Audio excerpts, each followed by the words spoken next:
While I was at work, my wife moved my mother's stuff to the basement, claiming, "Her sisters deserves the best rooms." When I got home and saw my mother sad, I just smiled and said, "Pack your bags."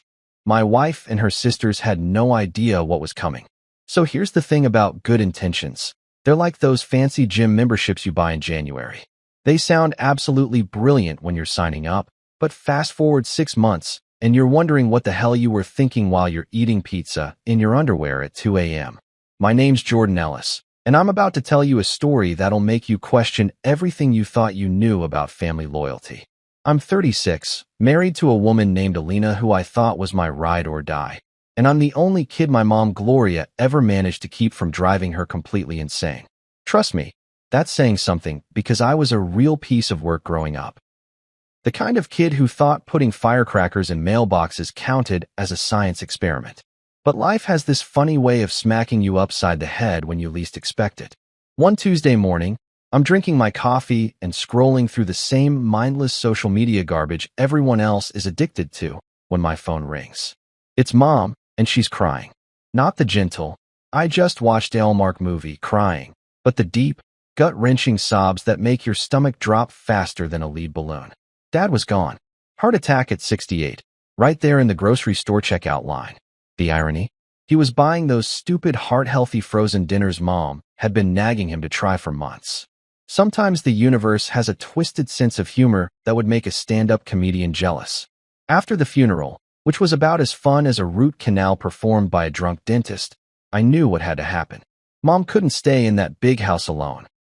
She'd rattle around in there like a marble in a coffee can, surrounded by 40 years of memories and Dad's ridiculous collection of fishing magazines he swore he was going to read someday. The woman was 63 and had never lived alone a single day in her life. She went from her parents' house to married life faster than you could say shotgun wedding, though in her case, it was more like head over heels in love wedding. So I did what any decent son would do. I loaded up my pickup truck with her most important stuff: family photos, her ancient sewing machine that sounded like a dying helicopter, and approximately 17,000 books because apparently my mother thought she was running a mobile library. The plan was simple, and I mean kindergarten-level simple. Mom moves in with Alina and me temporarily, just until she gets her bearings and I can help her find a nice little place nearby. Maybe one of those cute senior communities where she could play bingo and complain about young people with others her age. Just until we get on our feet, I told Alina as we set up the guest room. And bless her heart, she nodded and smiled like she genuinely meant it. "Of course, baby," she said, arranging the throw pillows on the bed with the kind of precision that would make a military drill sergeant weep with pride. "Family takes care of family. Your mom's been through hell, and we're going to help her through this." I swear, in that moment, I could have married her all over again.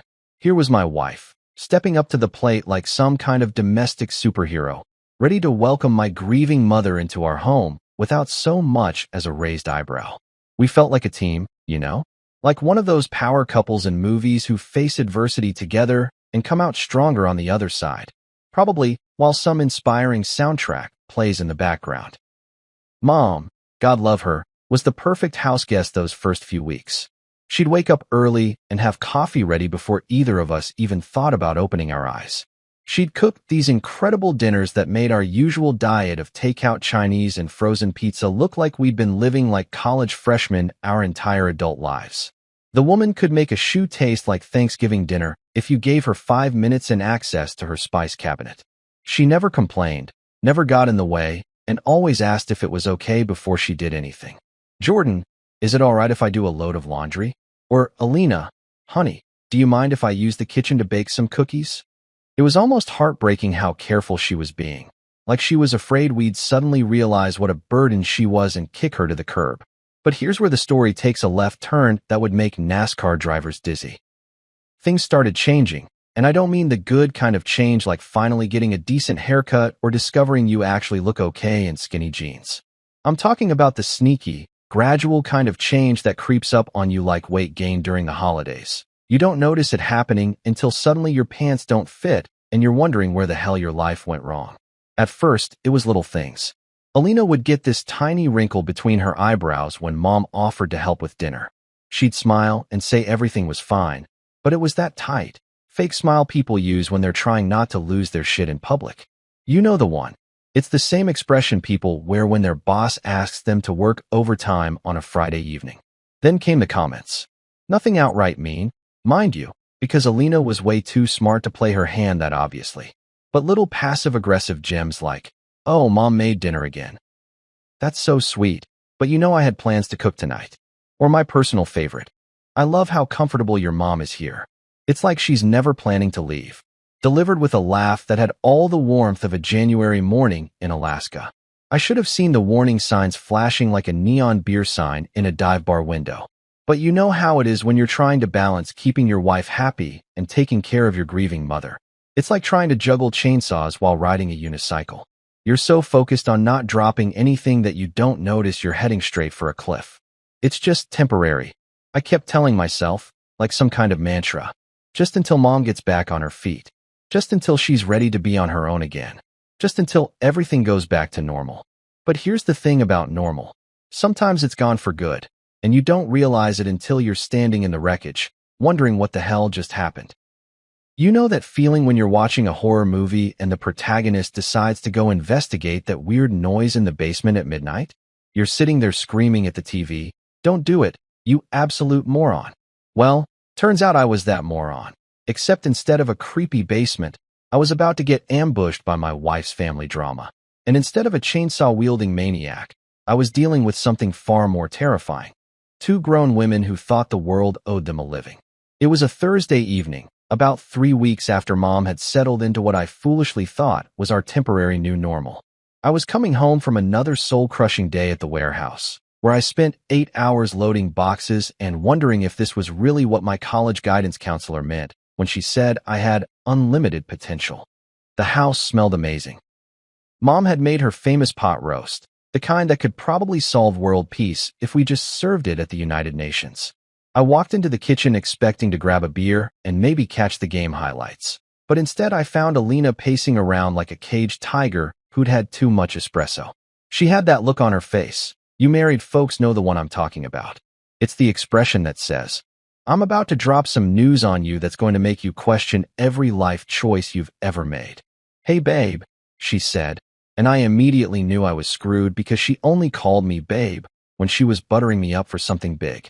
It's like when car salesmen start talking about being your friend. Run for the hills, brother.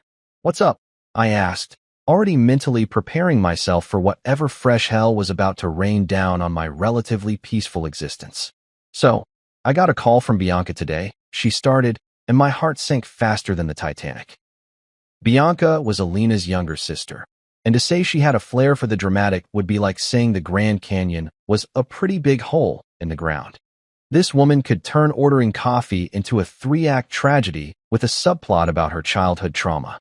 "She's getting divorced," Alina continued, and honestly, I wasn't surprised. Bianca went through relationships like most people go through toilet paper, quickly and with a lot of mess left behind. Her husband Derek was actually a decent guy, but he'd made the fatal mistake of expecting Bianca to contribute something to their household besides complaints and Instagram posts about how hard her life was. "That sucks," I said, trying to sound sympathetic while secretly thinking that Derek was probably popping champagne somewhere. "But what does that have to do with us?" And there it was, the pause. You know the one.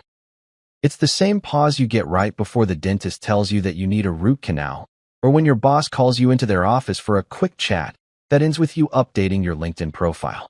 "Well," Alina said, suddenly very interested in rearranging the salt and pepper shakers, "she needs somewhere to stay while she gets back on her feet.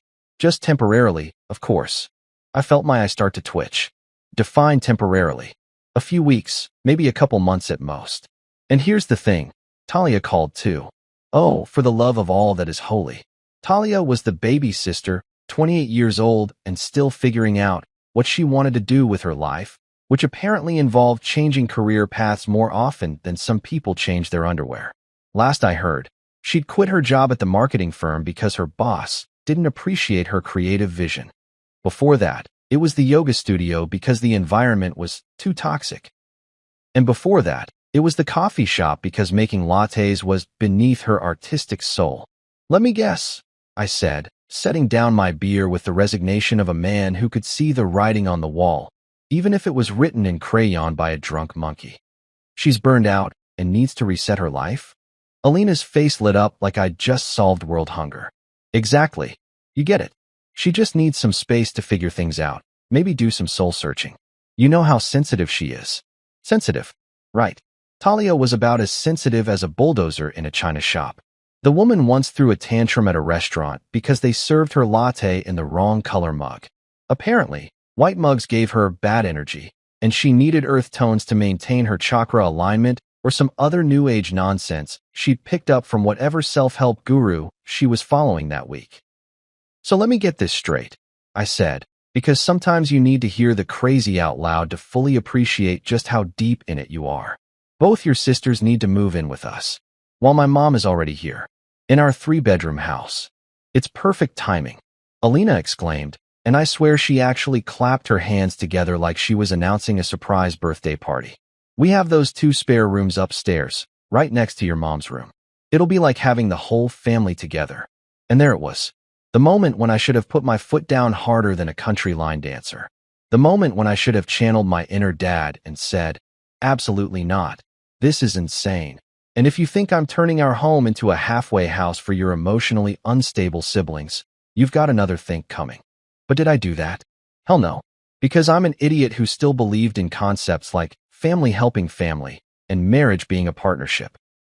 I was like one of those optimistic pioneers heading west in a covered wagon, completely oblivious to the fact that I was about to get scalped by reality. I don't love the idea, I said, which in married guy speak translates to this is a terrible idea that's going to ruin our lives, but I'm too tired to fight about it right now. It's just temporary, Alina assured me, using the same tone people use when they say things like, this won't hurt a bit, right before they stab you with a needle. Family helps family, right? And there was the kicker. Family helps family. It sounded so reasonable, so noble, so completely logical that you'd have to be a heartless monster to argue with it. The problem was, I didn't realize at the time that in Alina's definition of family, some members were apparently more equal than others. I didn't know that my mom, the woman who had raised me, loved me unconditionally and was currently grieving the loss of her life partner, didn't quite make the cut when it came to who deserved respect and consideration in this new arrangement. But I was about to find out. If you've never watched a slow-motion car crash happen right in your own living room, let me paint you a picture. It starts small, maybe a fender bender that everyone pretends didn't happen. Then gradually, over the course of weeks, it turns into a full-scale demolition derby where everyone's smiling and acting like the flames shooting out of the engine are just mood lighting. The first week after Bianca and Talia moved in was like that awkward honeymoon period you get with new roommates. Everyone's on their best behavior, saying please and thank you, like we're all characters in some wholesome family sitcom. Bianca kept thanking us for opening our home to her, while dramatically sighing about how Derek just couldn't handle a strong, independent woman. Talia spent most of her time setting up what she called her sacred creative space in the living room, which apparently required more crystals than a new age gift shop and enough essential oils to knock out a small elephant. Mom, bless her heart, handled it all with the grace of a diplomat at a peace summit. She welcomed the girls like they were long-lost relatives, cooked enough food to feed a small army, and even offered to help Talia with her job hunt. I watched my mother, this woman who was still processing the loss of her husband of 40 years, bend over backwards to make my wife's sisters feel at home. She gave up her favorite spot on the couch, rearranged her schedule around their needs, and never once complained when Talia's morning meditation sessions involved chanting at volumes that could wake the dead. But here's the thing about respect. It's like a muscle. If you don't exercise it regularly, it starts to atrophy, and before you know it, you're dealing with people who wouldn't recognize common courtesy if it walked up and introduced itself with a firm handshake. It started with the little things. I'd come home from work to find Mom quietly cleaning up messes that weren't hers. Bianca's wine glasses left on every surface like she was marking her territory. Talia's art supplies scattered across the dining room table like a craft store had exploded. When I asked Mom about it, she'd just shrug and say, "Oh, they're going through a hard time, honey. It's no trouble. No trouble. Right." Because apparently my 63-year-old mother had nothing better to do than clean up after two grown women who acted like the maid's service was included in their rent. Then came the kitchen situation. Now, I'm not Gordon Ramsay or anything, but I know good cooking when I taste it. Mom's pot roast could make a vegetarian question their life choices, and her apple pie was the stuff of neighborhood legend. But suddenly, I started overhearing conversations that made my blood pressure spike faster than a caffeinated cheetah. I mean, it's sweet that she tries. Bianca would whisper to Talia while they thought Mom was out of earshot. But everything she makes is so heavy. All that butter and salt. Doesn't she know we're watching our figures? This from a woman who I'd personally seen demolish an entire sleeve of Oreos while complaining about how unfair life was. But sure, Bianca, Mom's home-cooked meals are the problem here. Talia, not to be outdone in the passive-aggressive Olympics, had her own contributions. I'm just saying, she'd announced to no one in particular. The energy in the kitchen feels really chaotic when there are too many people cooking. I need harmony in my food preparation space to maintain my spiritual balance. Your spiritual balance. Lady, you've been unemployed for 6 months and you're living rent-free in someone else's house. Maybe worry less about your chakras and more about your checking account.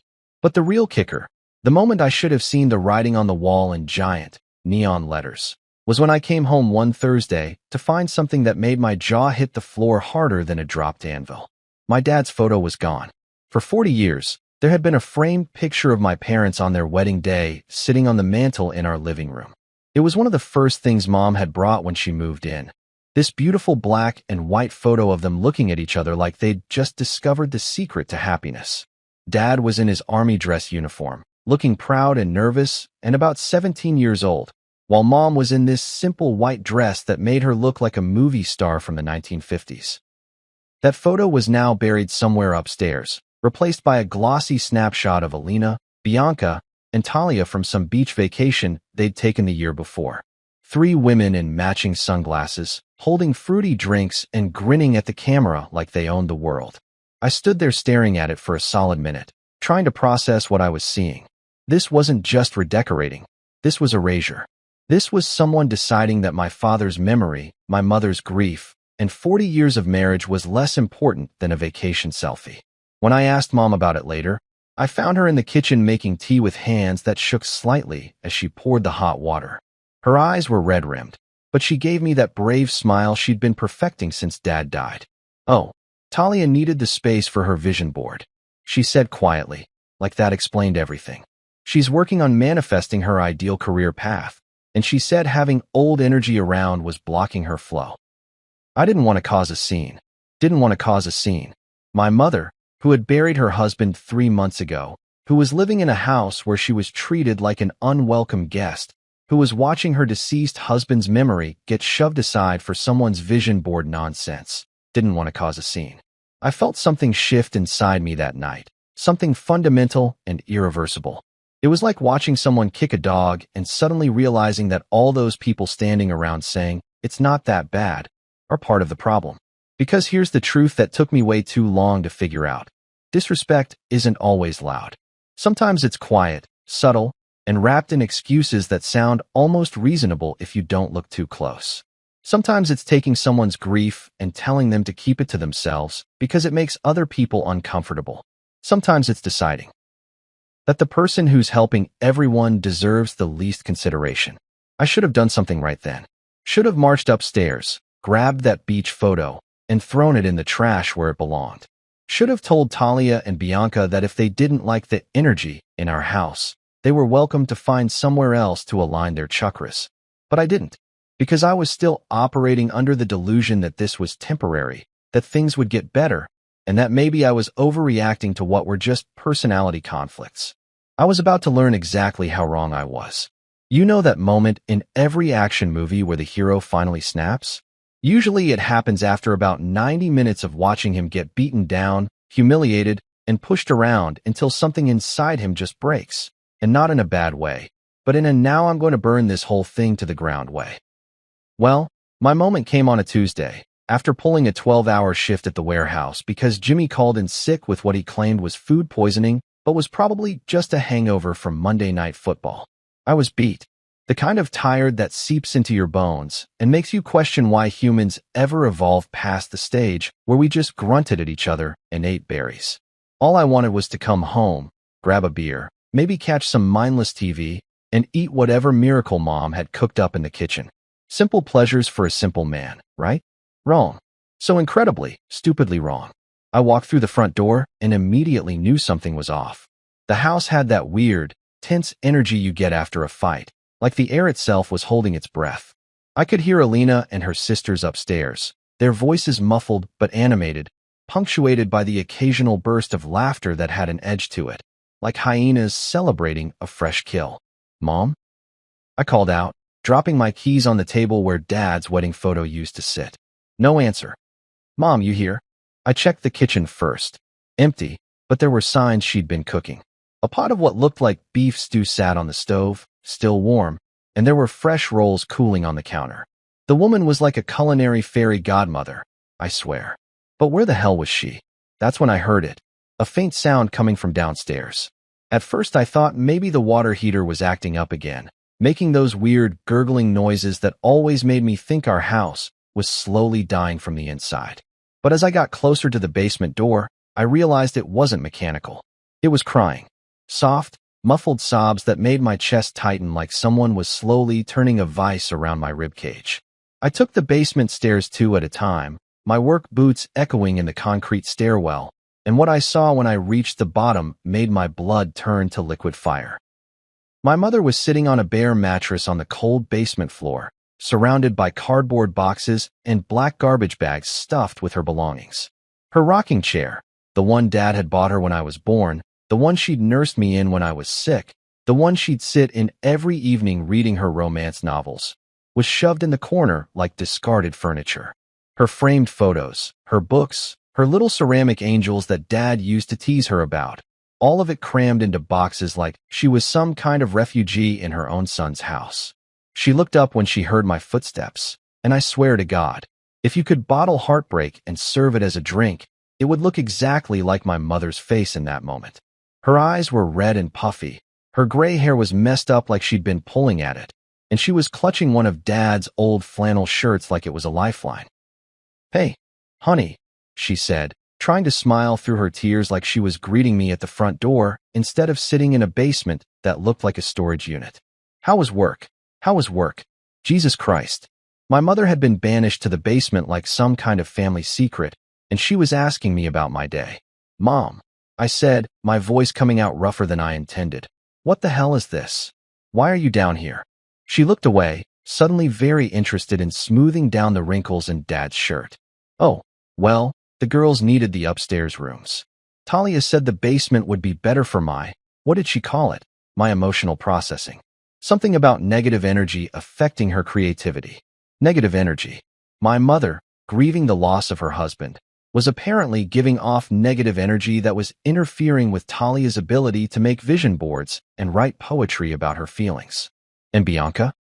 I asked, though I was pretty sure I already knew the answer. She said she needed the room with the good lighting for her video calls with her lawyer. You know, for the divorce proceedings. Mom wiped her nose with a tissue that looked like it had seen better days. "I didn't want to cause any trouble, Jordan. They said it would just be temporary, until they get things sorted out." Temporary. That word was starting to taste like poison in my mouth. I looked around the basement, really looked at it. The concrete walls were damp in places, the ceiling was low enough that I had to duck under the water pipes, and there was a musty smell that no amount of air freshener was going to fix. This wasn't a bedroom. This wasn't even suitable for storing Christmas decorations, let alone housing a human being. "Did they ask you?" I said, and I could feel my jaw clenching so tight I was probably going to need dental work. "Did anyone bother to ask you if this was okay?" Mom's laugh was bitter, and hearing that sound come out of my sweet, patient mother was like watching Mr. Rogers drop the F-bomb. "Ask me? Oh, honey, they didn't ask. They told." Bianca said upstairs was prime real estate, and Talia said she could feel my grief through the walls, and it was affecting her chakras. "They moved my things while you were at work.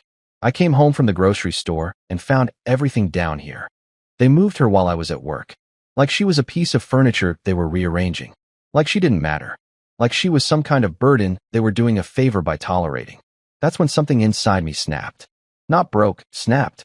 Like a guitar string that's been wound too tight, making a sound so sharp and final you know it's never going back to the way it was. I stood up, my head nearly hitting the low ceiling, and for the first time in months, I felt completely, crystal clear certain about something. Pack your bags, Mom. She looked up at me with confusion written all over her face. What? Pack your bags. We're leaving. Jordan, honey, you can't just. Watch me, I said, and I meant every word. Pack whatever you need for tonight. We'll come back for the rest later. For the first time since Dad died, I saw something flicker in my mother's eyes that looked like hope. And for the first time since Alina's sisters moved in, I felt like myself again. It was time to remind everyone in this house that respect isn't optional and family doesn't mean doormat. There's something liberating about the moment you stop giving a damn about keeping the peace. It's like finally taking off shoes that have been pinching your feet for hours. Suddenly you remember what it feels like to walk without pain. As I climbed those basement stairs, leaving Mom to pack her essentials, I felt lighter than I had in months. Not happy, exactly, but focused. Like a laser beam cutting through all the bullshit excuses and fake politeness that had been suffocating our house. The sound of laughter was getting louder as I reached the top of the stairs. Real belly laughs. The kind you hear at girls' night out when someone's telling a story about their latest dating disaster.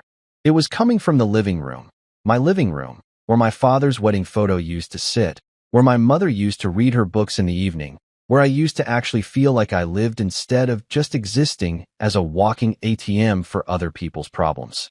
I found all three of them sprawled across the couch like they owned the place, which I guess they figured they did at this point. Bianca was painting her nails some shade of red that probably had a ridiculous name like Revenge Fantasy or Ex-Husband's Blood. Talia was doing some kind of yoga pose that looked more like she was trying to become a human pretzel, and Alina was scrolling through her phone with that vacant expression people get when they're deep in a social media rabbit hole. They looked so comfortable, so settled, so completely oblivious to the fact that they'd just crossed a line that had a big neon sign saying "Point of No Return" planted right next to it. Hey babe, Alina said without looking up from her phone. How was work? Your mom made stew, but I think it's a little too salty. Maybe you could talk to her about cutting back on the sodium? Talk to her about cutting back on the sodium. My mother, who was currently sitting in a basement that looked like a storage unit, surrounded by garbage bags full of her life, and my wife wanted me to give her cooking tips. Where's Mom? I asked, even though I already knew the answer. I wanted to hear them say it. I wanted to watch them try to justify what they'd done. Oh, she's downstairs, Talia said, not even pausing in her pretzel routine. We had to make some adjustments to the living situation. The energy upstairs was getting really heavy with all that grief floating around. It was affecting my creative flow, and Bianca needs the good lighting for her Zoom calls. Affecting her creative flow. I looked around the living room and saw Talia's sacred creative space had expanded like some kind of new age cancer. Crystals on every surface, essential oil diffusers pumping out enough lavender scent to knock out a horse, and vision boards covering half the wall where family photos used to hang. The place looked like a yoga studio had mated with a head shop and produced the world's most annoying offspring. Really? I said, and my voice was so calm it surprised even me. You moved my 63-year-old mother to the basement so you could have better lighting for your divorce calls and clearer chakras for your art projects? Bianca finally looked up from her nails, and I could see the exact moment she realized that something in my tone didn't match the Jordan she was used to, the one who nodded and smiled and went along with whatever made everyone else happy. It's not like that, she said, waving her hand dismissively and nearly smudging her fresh manicure. It's just temporary, until I get my settlement from Derek. And the basement isn't that bad. It's cooler down there, which is probably better for someone her age anyway. Better for someone her age. Like my mother was a piece of produce that needed specific storage conditions. Plus, Talia chimed in, finally untangling herself from whatever yoga pose she'd been attempting. She said she didn't mind. She's very understanding about the importance of maintaining positive energy in shared living spaces. She said she didn't mind. Right. Because what was she going to say? That she minded being treated like a second-class citizen in her own son's house? That she minded having her dead husband's memory erased to make room for vision boards and ring lights? My mother would eat glass before she'd complain about anything that might cause family drama. How considerate of her, I said. And Alina finally looked up from her phone, probably picking up on something in my voice that her sisters had missed. Jordan, what's wrong? She asked, and she actually had the nerve to look concerned. You seem upset. Upset. Like I'd stubbed my toe or gotten a parking ticket, instead of discovering that my wife had participated in banishing my grieving mother to the basement without so much as a heads up. You know what's wrong? I said, and I could feel that laser focus getting sharper. You made a decision about my mother without talking to me. You moved her to the basement like she's some kind of inconvenience you needed to store out of sight. We didn't move her anywhere, Alina said, and I had to admire the audacity it took to say that with a straight face. We simply reorganized the space allocation to better meet everyone's needs. Space allocation. Jesus Christ, she was talking about my mother like she was a filing cabinet. Her needs? I asked. What about her needs? Did anyone ask what she needed? She needs to process her grief, Talia said with the kind of condescending tone people use when they think they're being wise. And sometimes that's easier when you're not surrounded by reminders of happier times. The basement is more conducive to inner reflection. You know what? I said, and I could feel myself getting to the point where diplomacy was about to take a flying leap out the window. You're absolutely right. She does need to process her grief, and she needs to do it somewhere she's actually wanted. The three of them exchanged glances, and I could practically see the wheels turning as they tried to figure out if I was bluffing. What's that supposed to mean? Bianca asked. I looked at my wife, really looked at her, and tried to remember when exactly she turned into someone I didn't recognize. When had the woman I married become someone who could smile while participating in the systematic humiliation of a grieving widow? It means, I said, and my voice was steady as a rock, that Mom and I are leaving. Tonight. The silence that followed was so complete you could have heard a pin drop in the next county. All three of them stared at me like I'd just announced I was joining the circus or running for president. You're being ridiculous, Alina said finally. You can't just leave over a room assignment. Watch me, I said. And for the record, this isn't about a room. This is about respect. And the fact that you three wouldn't recognize it if it walked up and introduced itself. Nobody saw it coming. But then again, nobody had been paying attention to anything except their own convenience. Here's what I learned about revenge that night. The best kind doesn't involve screaming, throwing things, or making dramatic exits that slam doors and leave everybody talking about your emotional breakdown for weeks. No, the best revenge is surgical. It's precise. It's the kind that happens so quietly and efficiently that by the time people realize what hit them, you're already 3 moves ahead, sitting in a better place, sipping coffee, and wondering why you didn't make these changes years ago. The thing about being the calm one in every crisis is that people start to think you don't have a breaking point. They figure you'll just keep absorbing whatever garbage they throw at you, because that's what you've always done. It's like being the designated driver of life. Everyone assumes you're fine with it because you've never complained, but eventually, even the most patient person gets tired of cleaning up other people's messes while they stumble around making more. After I dropped that bomb about leaving, Alina and her sisters spent the rest of the evening in damage control mode. Suddenly, everyone was very concerned about my feelings and very eager to find a compromise that would make everyone happy. Bianca offered to give up the room with the good lighting. Talia suggested we could rotate the upstairs bedrooms on a weekly basis, like we were running some kind of twisted timeshare program. Alina kept saying we should talk this through like adults and find a solution that works for everyone. But here's the thing. I was done talking, done compromising, done pretending that there was some magical middle ground where my mother's dignity could coexist with their selfishness.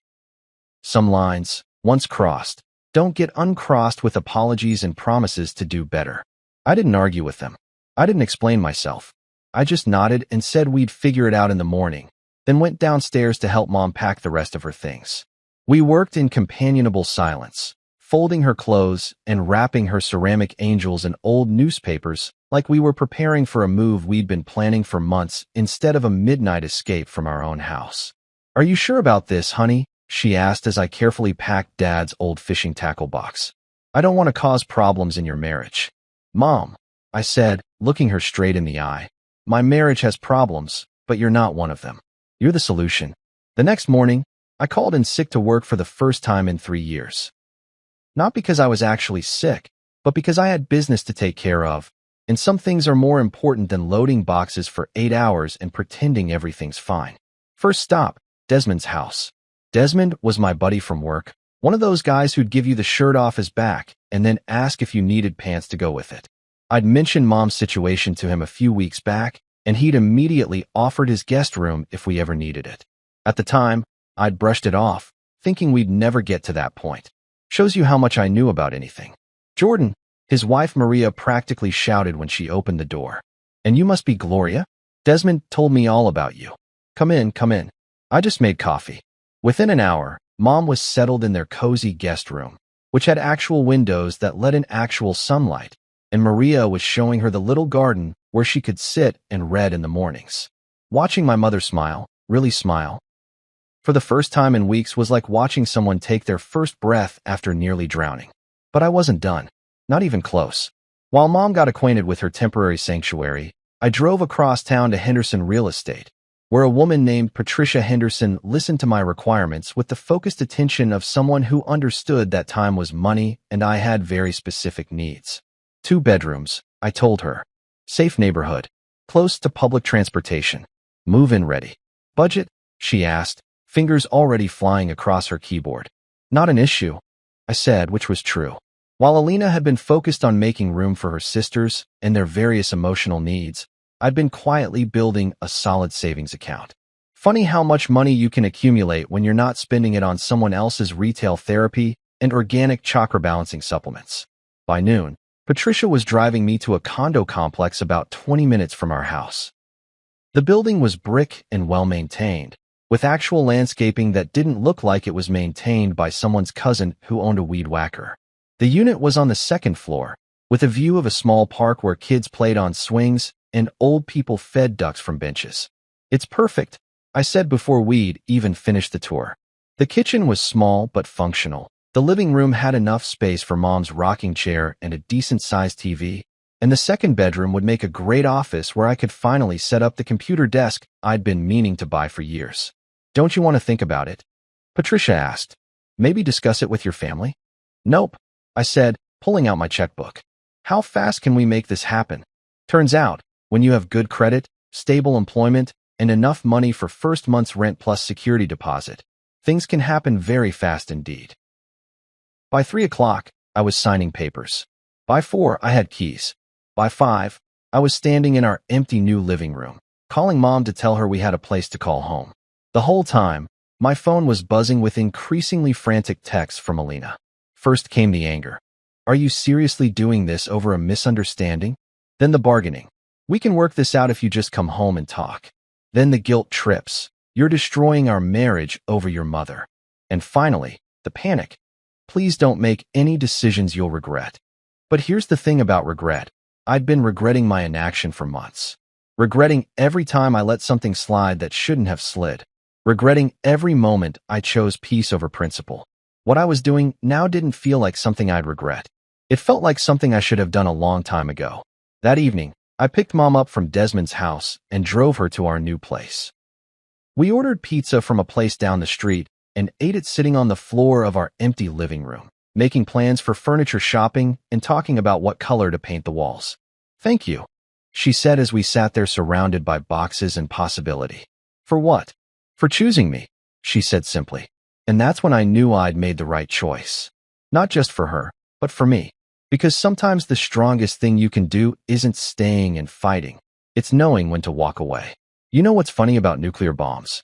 They're surprisingly quiet right before they detonate. No dramatic countdown, no ominous music, just a moment of perfect silence before everything you thought you knew about the world gets rearranged in ways that would make a tornado jealous. That's exactly what Sunday morning felt like as I sat at the kitchen table in our new condo, writing what would probably be the most important letter of my life. Mom was in the living room, humming while she arranged her ceramic angels on the windowsill. The same windowsill that actually got sunlight, unlike certain basements I could mention. The sound of her being genuinely content was better than any music I'd ever heard. For the first time in months, she wasn't walking around like she was apologizing for existing. and that alone was worth whatever chaos was about to rain down on my marriage. I'd been thinking about this letter all week, ever since I signed the lease and realized there was no going back.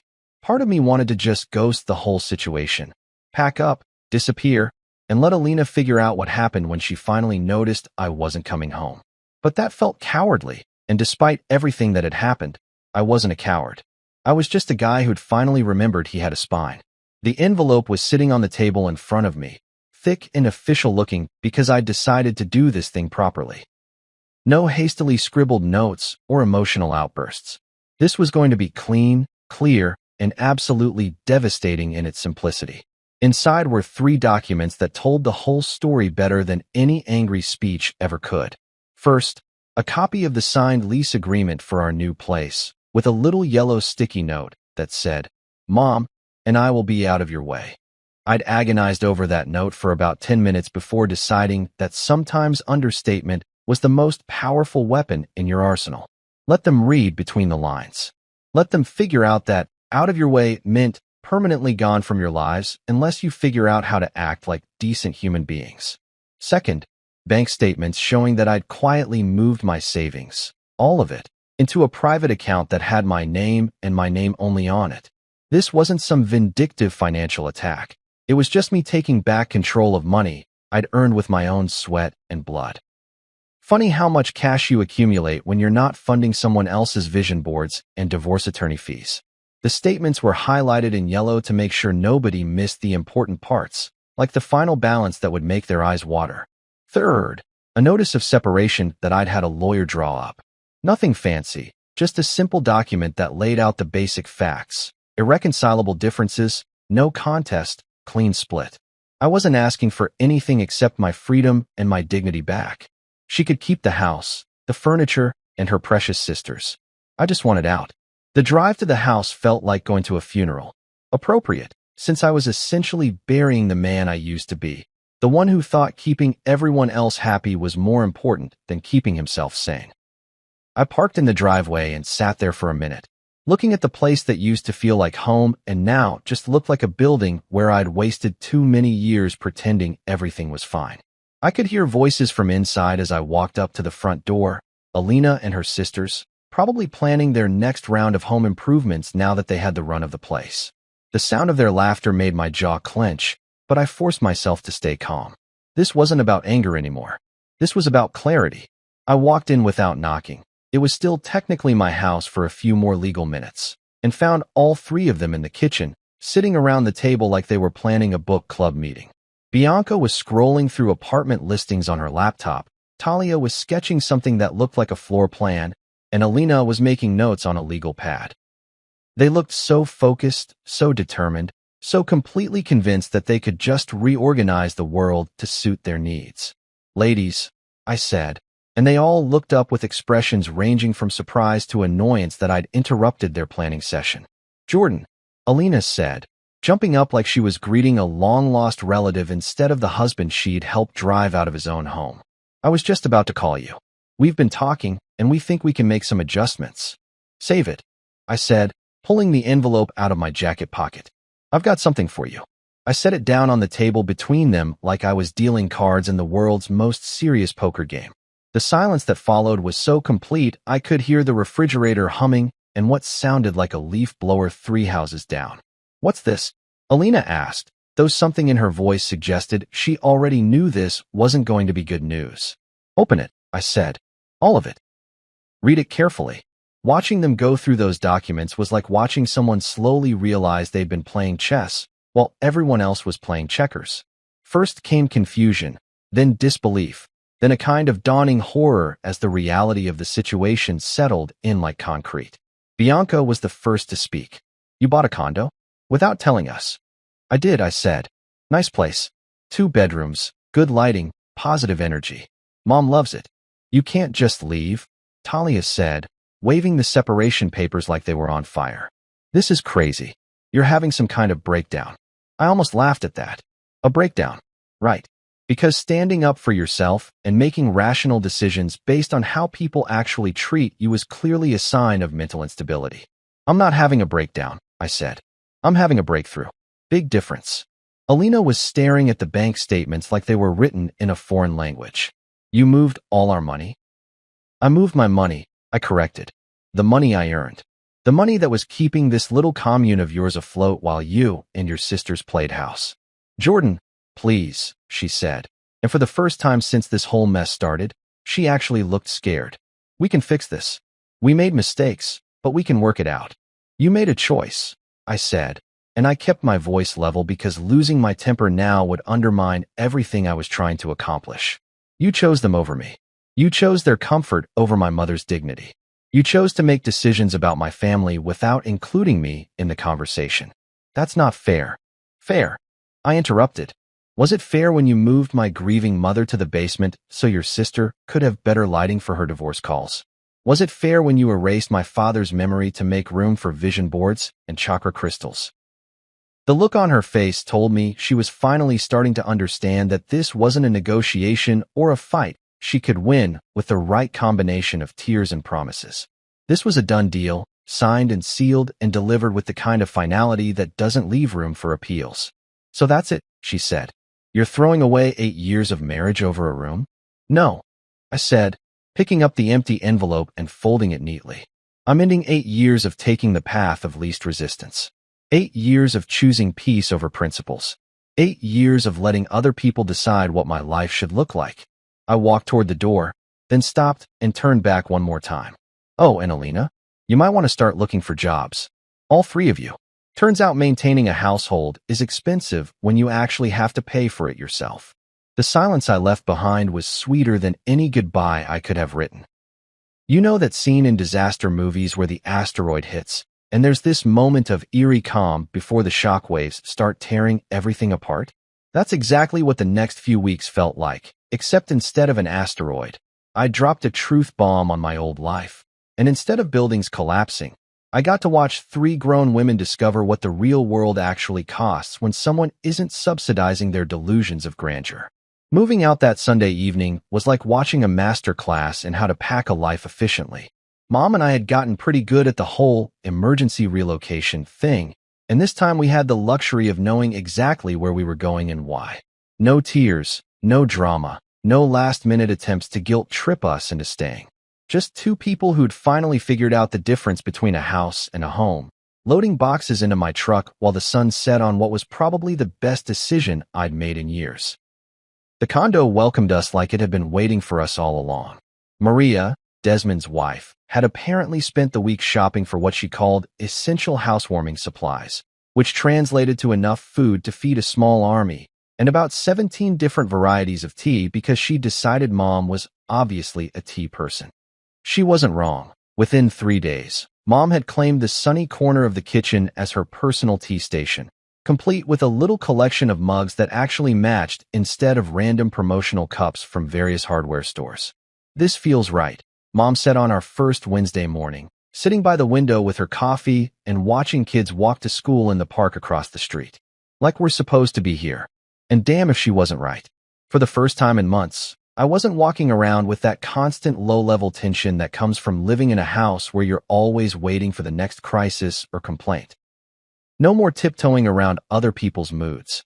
No more pretending that selfish behavior was somehow noble if you called it self-care and lit enough scented candles around it. Meanwhile, the reports from the old house were coming in through Desmond, whose wife had a direct pipeline to the neighborhood gossip network that would make the CIA jealous. Apparently, the Sisterhood of Entitlement was discovering some harsh realities about adult life that nobody had bothered to explain to them during their extended vacation from responsibility. First casualty, Bianca's financial situation, which turned out to be even more spectacular than I'd imagined. Turns out Derek wasn't just divorcing her. He was divorcing her with the kind of thoroughness that suggested he'd been planning this exit strategy for a while. All those joint accounts she'd been counting on, frozen tighter than a Minnesota lake in January. Her lawyer, the one who supposedly needed that upstairs room with the good lighting for their crucial video calls? Yeah, he'd fired her as a client when her retainer check bounced harder than a rubber ball on concrete. She's been calling Derek every day, Maria reported during one of her visits, because apparently being the neighborhood news anchor was her calling in life. Screaming about how he can't just leave her with nothing. But word is, he's got documentation of every penny she spent on those shopping sprees and spa days while he was working 60-hour weeks. Her lawyer told her she's lucky if she gets the car. The car being a 3-year-old Honda Civic that Derek had bought her for Christmas. Not exactly the luxury lifestyle maintenance vehicle she'd been hoping to leverage in the settlement. But Bianca's financial implosion was nothing compared to Talia's complete failure to launch into anything resembling functional adulthood. Remember all that talk about finding her purpose and aligning her chakras with her career goals? Turns out the universe wasn't particularly interested in paying her to make vision boards and write poetry about her feelings. She's walked out of 3 job interviews, Desmond told me during one of our lunch breaks at work. Maria heard it from Janet, who heard it from the woman at the grocery store whose daughter works at that marketing firm downtown. Apparently, Talia asked if the dress code would accommodate her need to wear crystals for spiritual protection, then got offended when they suggested she might want to tone down the patchouli oil for client meetings. I almost choked on my sandwich. She didn't. Oh, she did. Then she told them their corporate energy was toxic and walked out mid-interview. The other 2 places, she showed up late because she said Mercury was in retrograde and it was affecting her transportation chakra. Transportation chakra. Jesus Christ. No wonder she couldn't hold down a job at a coffee shop. But the real kicker, the cherry on top of this whole karma sundae, was what was happening to their domestic situation now that they didn't have a live-in cook and cleaning service masquerading as my mother. The place is falling apart, Maria reported with the kind of glee that only comes from watching people get exactly what they deserve. Nobody knows how to do laundry properly, so everything's either shrunk or turned pink. They've been living on takeout and frozen dinners, but that's getting expensive fast now that nobody's contributing to the grocery budget. And apparently, the house smells like a combination of dirty dishes and whatever essential oil Talia's been burning to cleanse the negative energy from your departure. The negative energy from my departure. I love that. Apparently, even my absence was somehow problematic for Talia's spiritual well-being. They've been fighting, Maria continued, settling in for what was clearly her favorite part of the story. Bianca's mad because Talia won't help with cleaning. Talia's mad because Bianca's bringing divorce energy into her creative space. And Alina's mad because she's suddenly responsible for everything and discovering that maintaining a household is actual work. Actual work. What a concept. The best part was that none of them seemed to have figured out the obvious solution to their problems. Nobody had suggested that maybe, just maybe, they could apologize for treating my mother like garbage and ask us to come back. Nobody had acknowledged that their behavior had been anything less than perfectly reasonable. They were all just sitting in that house, pointing fingers at each other and wondering why life had suddenly gotten so difficult. It would have been pathetic if it wasn't so satisfying. Do you miss any of it? Mom asked me one evening as we sat on our little balcony, watching the sunset paint the sky in shades of orange and pink that were way better than any mood lighting Talia could have engineered with her crystals and essential oils. The house, I said. The marriage? The constant walking on eggshells? Any of it, she said simply. I thought about it for a minute, really thought about it. Did I miss anything about my old life? The bigger kitchen? The yard I never had time to enjoy? The illusion that I was part of a happy family instead of just a paycheck with legs? No, I said, and realized I meant it completely. I don't miss any of it. Do you? Mom smiled, the first completely genuine smile I'd seen from her since Dad died. Not for a second. And that's when I knew we'd both made it to the other side. 3 weeks into our new life, I was sitting in my home office, my actual home office, not some corner I'd carved out between other people's drama, when my phone rang. The caller ID made me do a double take. Alina. Not a text, not a passive-aggressive message through mutual friends, but an actual phone call. In all the chaos of the past month, this was the first time she'd tried to reach me directly. I almost let it go to voicemail, but something made me pick up. Maybe curiosity, maybe the hope that she'd finally figured out what she'd done wrong. Probably just morbid fascination with whatever fresh hell was about to come through my phone speaker. Jordan. Her voice was different, smaller somehow, like she'd been deflated. No trace of the confident woman who'd rearranged my life to accommodate her sister's needs without bothering to ask my opinion. Yeah, it's me. Can we meet? Just to talk. The old me would have jumped at the chance, desperate to fix things and get back to the familiar dysfunction I'd mistaken for normal. But the new me, the guy who'd learned the difference between keeping the peace and keeping his dignity, wasn't in any hurry to revisit the scene of the crime. What's there to talk about, Alina? She was quiet for so long, I thought maybe the call had dropped. Then I heard something that stopped me cold. She was crying. Not the dramatic, manipulative tears I'd seen during our last fight, but the kind of quiet, broken sobs that come from someone who's finally hit rock bottom and realized they're the one who dug the hole. I fucked up, she said, and hearing her curse was almost as shocking as hearing her cry. Alina never swore, claimed it was unladylike and beneath her. I fucked up so bad, Jordan. Everything's falling apart, and I finally figured out why. Against my better judgment, I found myself agreeing to meet her at Murphy's Cafe, the little place downtown where we'd had our first date 8 years ago. Neutral territory, public space, witnesses in case things went sideways. I wasn't taking any chances. She was already there when I arrived, sitting in a corner booth looking like she'd aged about 5 years in the past month. Her hair wasn't perfect, her makeup looked like an afterthought, and she was wearing a plain sweater instead of one of those designer outfits she usually favored. This wasn't the polished, put-together woman I'd married. This was someone who'd been through the ringer and come out the other side with all the glossy finish stripped away. "Thank you for coming," she said as I slid into the booth across from her. "I wasn't sure you would." I almost didn't. She nodded like she'd expected that answer. "I've been doing a lot of thinking since you left. About what happened, about how we got here, about what I did to your mom. And I'm ashamed." The words came out in a rush, like she'd been practicing them. "I'm ashamed of how I treated her. I'm ashamed of how I let my sisters treat her. I'm ashamed that I was so worried about keeping Bianca and Talia happy that I forgot about the person who actually deserved our care. It was a good start, but I'd heard apologies before." "Go on." She was grieving. "Jordan, your dad had just died, and instead of helping her through it, we made her feel like a burden. We moved her to the basement like she was something to be hidden away. We erased your father's memory from the house like it didn't matter. We took someone who was already broken and broke her more." She was crying harder now, and part of me, the part that had loved this woman for 8 years, wanted to reach across the table and comfort her. But the bigger part, the part that had learned about self-respect, stayed exactly where it was. "Why, Alina? Help me understand how you thought any of that was okay." She wiped her nose with a napkin, leaving a smear of mascara on the white paper. "Because I was selfish.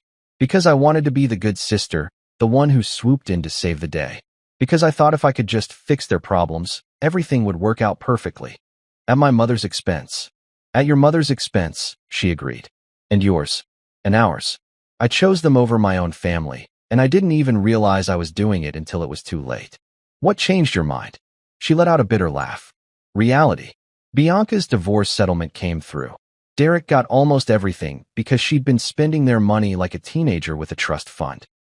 She can't afford her own place, can't get a job that pays enough to support her lifestyle, and she's become this bitter, angry person who blames everyone else for her problems." "And Talia?" Talia's living in a fantasy world where the universe owes her a living because she's special. She's been through 6 jobs in 2 months, either quitting because they don't appreciate her unique energy or getting fired for showing up late or not showing up at all.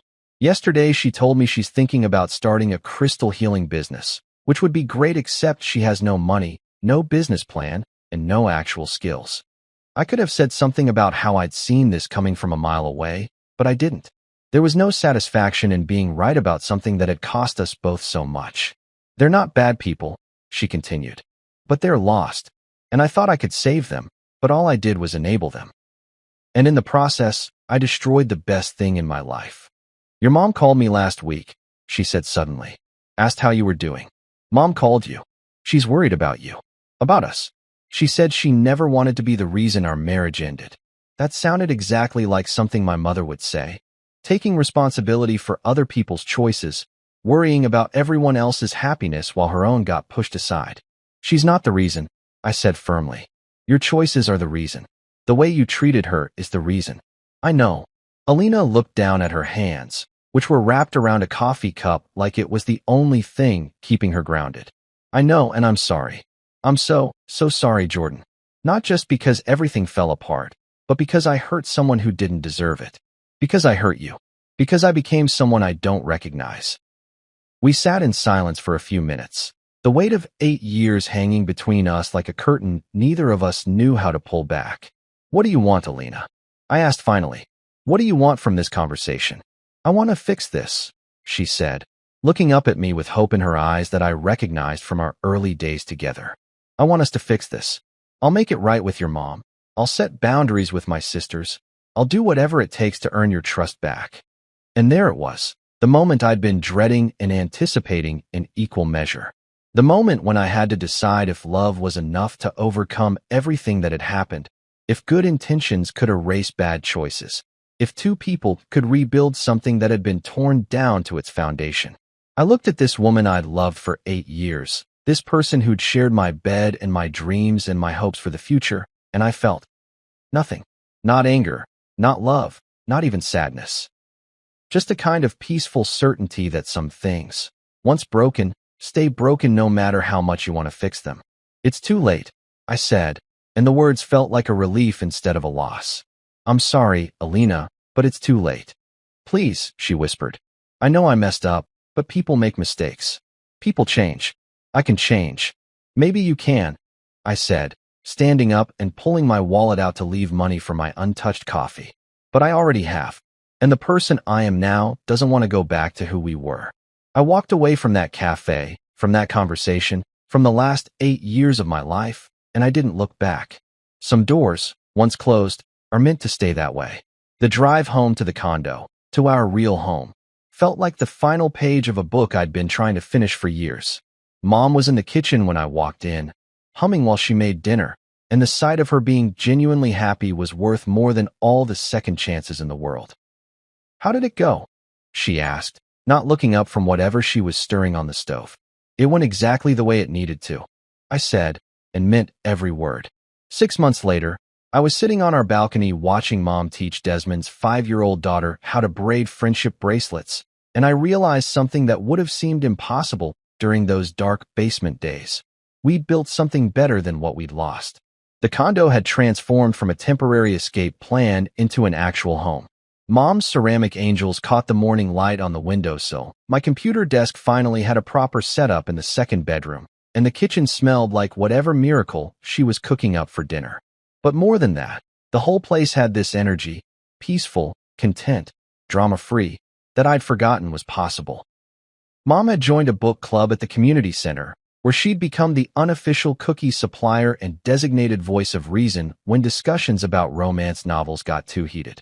She'd started wearing brighter colors again, smiling without that careful hesitation she'd developed after Dad died, and I'd even caught her laughing at sitcom reruns instead of just staring sadly at the TV. You know what I realized today? She said as little Emma carefully tied off another bracelet. I haven't felt like I was in anyone's way for months. That hit me harder than it should have, because that's exactly what those 3 women had made her feel like, an inconvenience to be managed, a problem to be solved by shoving her somewhere out of sight. Now she was exactly where she belonged, in a place where her presence was appreciated, not tolerated. Good, I said, taking a sip of my beer and watching Emma show off her finished bracelet. Because you're not in anyone's way. You never were. Desmond and Maria came by every Sunday for dinner, bringing Emma and whatever neighborhood gossip Maria had collected during the week. The reports from my old house had become less frequent but more entertaining. Apparently, Alina had moved back in with her parents after the sisters finally managed to destroy the place completely. Last I heard, Bianca was working at a department store and still bitter about her divorce settlement, while Talia had started some kind of online crystal business that was about as successful as you'd expect. I didn't feel bad for them. Not anymore. Some people have to learn the hard way that actions have consequences, and I was just grateful I wasn't around to cushion their fall. What are you thinking about? Mom asked, noticing my contemplative mood. Just this, I said, gesturing around our little balcony kingdom. How different everything is now. Better different or worse different. I looked at her, really looked at her. Sitting there in the evening light, helping a kid make jewelry while dinner cooked in our kitchen, and I didn't have to worry about coming home to some fresh drama or passive-aggressive nonsense. Definitely better, I said. Even without Alina? It was a fair question. 6 months ago, I'd thought my life was over when my marriage imploded. Now I couldn't imagine going back to that house. That stress, that constant feeling of walking on eggshells around people who saw kindness as weakness. Especially without Alina, I said. I spent 8 years trying to keep everyone else happy and forgot what it felt like to be happy myself. Mom reached over and patted my hand. The same gesture she'd used when I was a kid and needed reassurance that everything would be okay. Thank you, she said quietly, for choosing me, for choosing us. Best decision I ever made, I said, and meant every word. As the sun set over our little corner of the world, I realized something that probably should have been obvious from the beginning. Family isn't about blood or marriage certificates or whose name is on the mortgage. It's about respect, loyalty, and choosing to show up for the people who matter. We don't always get to choose our family, but we can choose where we belong. And sometimes, the strongest thing you can say isn't, "I'm sorry," or "let's work it out." Sometimes, the strongest thing you can say is, "Pack your bags. We're going somewhere better." And we did.